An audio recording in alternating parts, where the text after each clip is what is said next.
Ebola Chrono Plus avec Adiatou Yassal.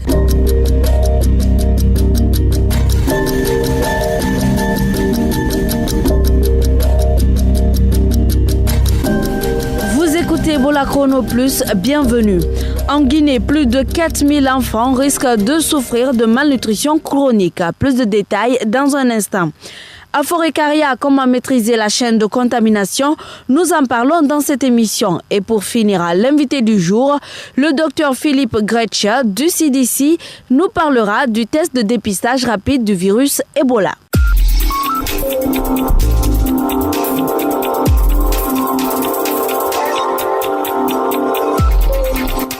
Bonjour à tous. Comme annoncé dans le sommaire, la malnutrition est une maladie qui menace la vie des enfants à Conakry. Chaque année, de nombreux enfants meurent de cette maladie. Pourtant, ce mal peut être soigné dans les centres de santé. Notre collaboratrice Aïssata Marie Keta s'est rendue au dispensaire Saint-Gabriel de Matoto, un centre qui reçoit les malnutris. Suivez son reportage. Situé dans la commune de Matoto, le dispensaire Saint-Gabriel est spécialisé dans la prise en charge des enfants malnutris et reçoit environ 300 enfants chaque mois. Ces enfants souffrent de la malnutrition modérée ou sévère. Kumbasita Tongino est la responsable de la nutrition au dispensaire Saint-Gabriel de Matoto. Tous les enfants malnutris modérés reçoivent selon les tranches d'âge. À partir de 1 an, l'enfant doit obligatoirement avoir un déparasitant. Et pour les enfants malnutris sévères, c'est au 4e rendez-vous, ils reçoivent maintenant la vitamine A. Ramatoulaye Bari est la mère d'un enfant souffrant de la malnutrition. Son enfant a été admis dans ce centre avec très peu d'espoir. Mais aujourd'hui, elle se réjouit de l'état de santé de son enfant et invite toutes les mères à opter pour l'hôpital dès les premiers signes de cette maladie. Le jour que je suis venue ici, mon enfant était malade gravement. Maintenant, alhamdoulilah, si ton enfant tombe malade, tu dois amener à l'hôpital. Pour prévenir cette maladie, Dr Bérangère de Préménil, responsable adjoint de la nutrition à Saint-Gabriel, donne quelques conseils aux parents. Pour prévenir la malnutrition, d'une part avoir une bonne hygiène, conserver les aliments dans des endroits secs, à bonne température, aller régulièrement au marché pour avoir des produits les plus frais possibles. Également favoriser la croissance de l'enfant avec des plats diversifiés, des aliments qui correspondent aux besoins de l'enfant, des aliments riches en protéines. De nombreux spécialistes interrogés sur la question estiment que la cause fondamentale de la malnutrition est la pauvreté. Toutefois, des traitements sont possibles dans les centres de santé. C'était notre collaboratrice Aïssata Marie Keta. Restons dans le même cadre avec le plaidoyer de la CONAC-DCF. La Coalition nationale de Guinée pour le droit et la citoyenneté des femmes a tiré ce jeudi la sonnette d'alarme. Elle demande au gouvernement de mieux examiner la problématique de la malnutrition en Guinée. Selon une étude, si rien n'est fait, plus de 4000 enfants risquent de souffrir de malnutrition chronique en Guinée. On écoute le docteur Abdoulaye Ba. Il y a eu une enquête qui a été menée en 2013, dont les résultats sont maintenant disponibles, qui a montré que sur l'ensemble du territoire national, nous avons une prévalence globale pour la malnutrition aiguë qui est de 8,1% et une prévalence pour la malnutrition chronique qui est de l'ordre de 21,25%. Si rien n'est fait dans notre pays en 2016, il y a jusqu'à 406 000 enfants guinéens qui risquent de souffrir de malnutrition chronique et 325 000 autres risqueront de souffrir de malnutrition aiguë. Et parmi ces 325 000, jusqu'à 82 000 risquent de souffrir de malnutrition aiguë sévère, qui est la forme la plus mortelle de la malnutrition. Donc c'est vous dire que c'est important que les autorités prennent en compte le problème de la nutrition et qu'ensemble, on essaye de changer les choses dans notre pays. C'était Dr Abdoulaye Ba. La fistule obstétricale est un problème de santé publique majeur qui touche surtout le continent africain. Elle est l'une des causes de morbidité la plus grave de par l'invalidité qu'elle occasionne. En Guinée, de plus en plus de femmes sont confrontées à ce problème. Suivez le reportage de l'une de nos collaboratrices de Renaissance FM. Mariage précoce, violence sexuelle, viol, telles sont des actions qui peuvent entraîner les fistules obstétricales. Cette maladie est de plus en plus fréquente en Guinée. Dr Kamara Mondian, médecin-chef au Centre national de formation sociale de Jean-Paul II, chirurgien de fistules obstétricales, explique les causes de cette maladie. La fistule obstétricale est une communication anormale entre la vessie et les voies génitales femelles ou le rectum, ou les deux associés, entraînant un passage incontrôlé des selles ou des urines. Les causes sont variées. Il y a les causes obstétricales et les causes traumatiques. On les arrive souvent dans les pays en guerre, des violences sexuelles qui peuvent entraîner aussi les fistules obstétricales. Les mariages précoces font partie des causes des fistules obstétricales parce que le bassin se trouve immature au moment de l'accouchement, donc il est soumis à une épreuve qu'il ne peut pas supporter. Selon Dr Kamara, les fistules obstétricales constituent un véritable problème de santé publique chez les jeunes femmes. Pour cela, le traitement est rendu gratuit grâce au soutien des organisations internationales. Le traitement des fistules est gratuit en Guinée depuis 2008. Il y a beaucoup d'ONG, d'institutions qui s'impliquent dans ce sens-là. Et j'avoue que sur toutes les chaînes, la prise en charge est gratuite. Le centre médical Jean-Paul II de Taouya est en quête des fistuleuses après la dernière session de réparation qui a permis de soigner 22 malades. Depuis plusieurs années, ce centre aide les femmes victimes de cette maladie à reprendre une vie normale. C'était le reportage de l'une de nos collaboratrices de Renaissance FM. Pour finir, en Sierra Leone, le nombre de contacts est revu à la hausse. Le nouveau bilan fait état de 121 contacts recensés, parmi eux 47 à haut risque et 50 perdus de vue. Hier, l'un des contacts a développé la maladie. Il s'agit de la tante de la première victime décédée le 12 janvier dernier. Parmi les 355 contacts et contacts de contact recensés pour la vaccination en anneau, seuls 63 ont reçu le vaccin pour le moment. Les recherches se poursuivent pour localiser les contacts perdus de vue. Ebola Chrono Plus, Alexis Collier, Ebola Chrono Plus, Zévé Corée, Asmaou Diallo, Ebola Chrono Plus, Forécaria, Ba Mohamed, Ebola Chrono Plus, Dabola, Sidibé Kondé, Ebola Chrono Plus, Conakry, Mohamed Kouma, Ebola Chrono Plus, Séguiré. Suivez toute l'actualité dans votre bulletin d'information. La réapparition de nouveaux cas de virus Ebola en Sierra Leone préoccupe beaucoup les responsables de santé à Forécaria. En collaboration avec les autorités sierra-léonaises et les partenaires techniques, les autorités guinéennes fournissent de grands efforts pour renforcer la surveillance communautaire. Parmi les priorités, maîtriser la chaîne de contamination et convaincre les populations à observer les mesures d'hygiène. Ba Mohamed.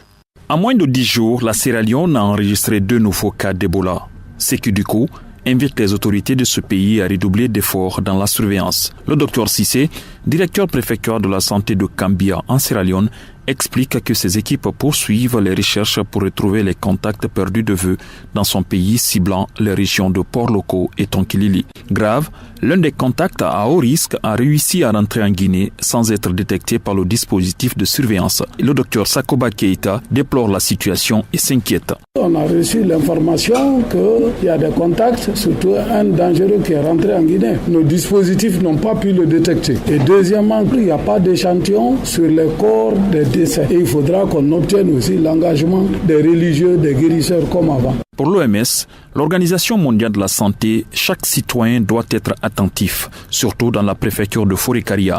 Le représentant résident de l'OMS en Guinée, Mohamed Belossina.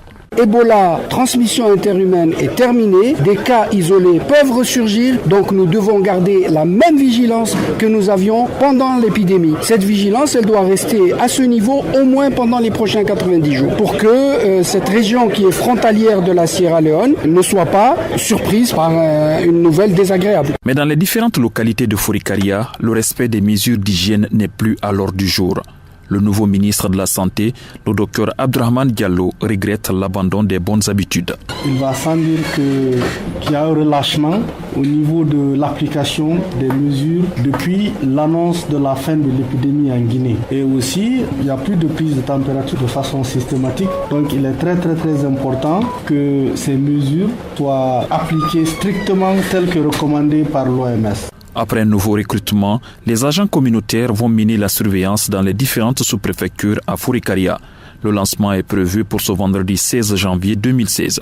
Ban Mohamed, Ebola Chrono Plus, Fourikaria.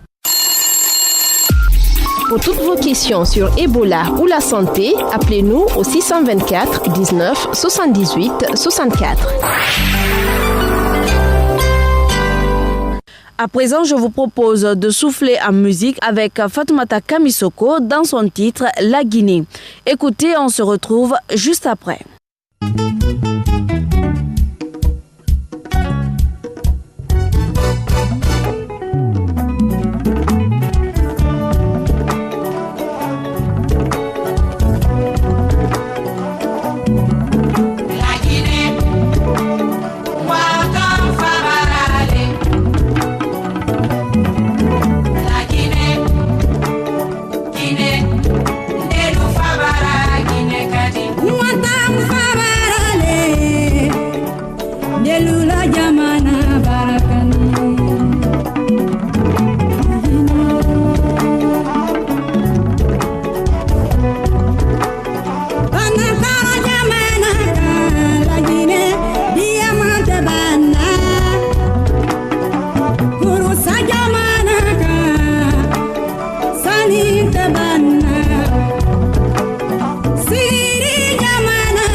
Ebola Chrono Plus, l'invité du jour.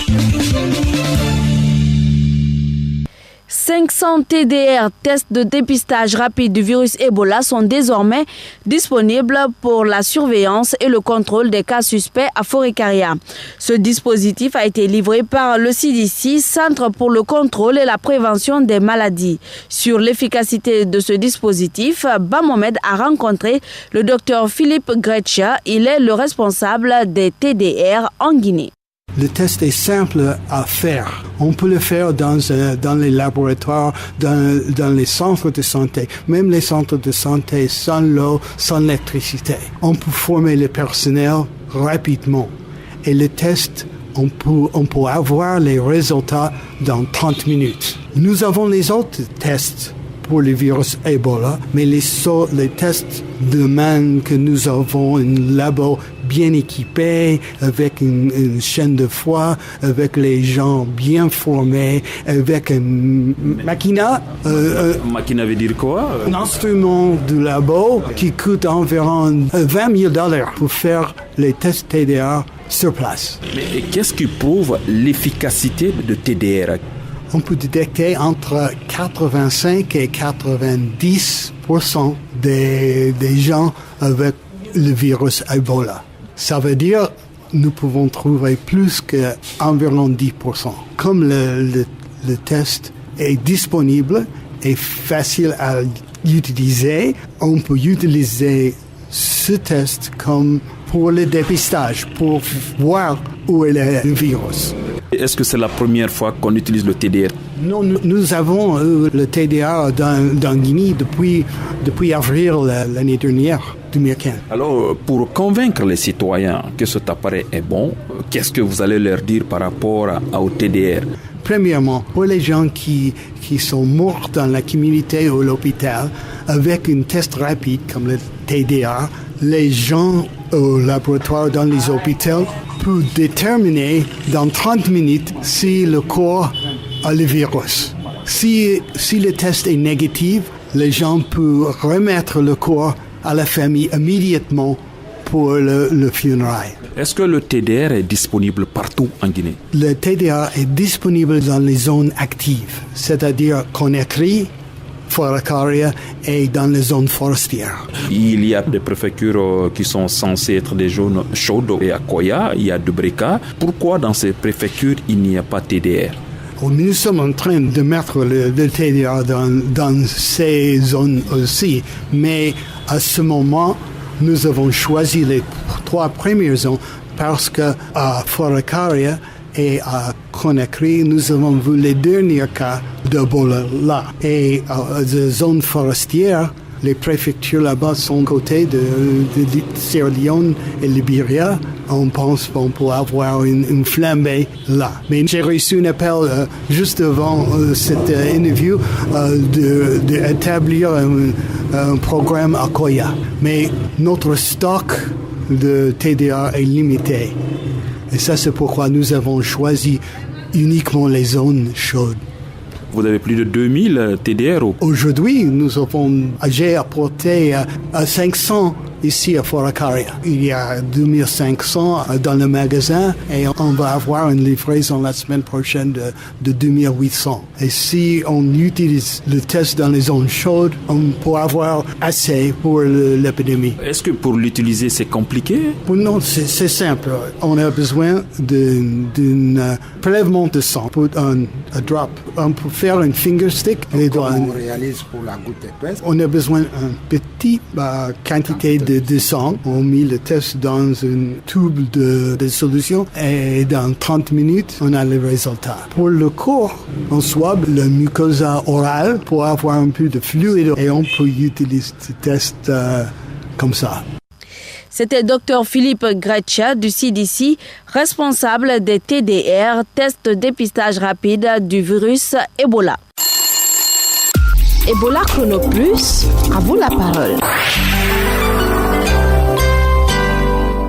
Nous passons à présent aux questions de nos auditeurs avec Sylvie Condé. Bonjour. Bonjour à tous. La première question du jour est posée par M. Barry. Il veut connaître la cause des maladies du cœur. Alors, qu'en dites-vous, Dr Ben Youssouf Keita?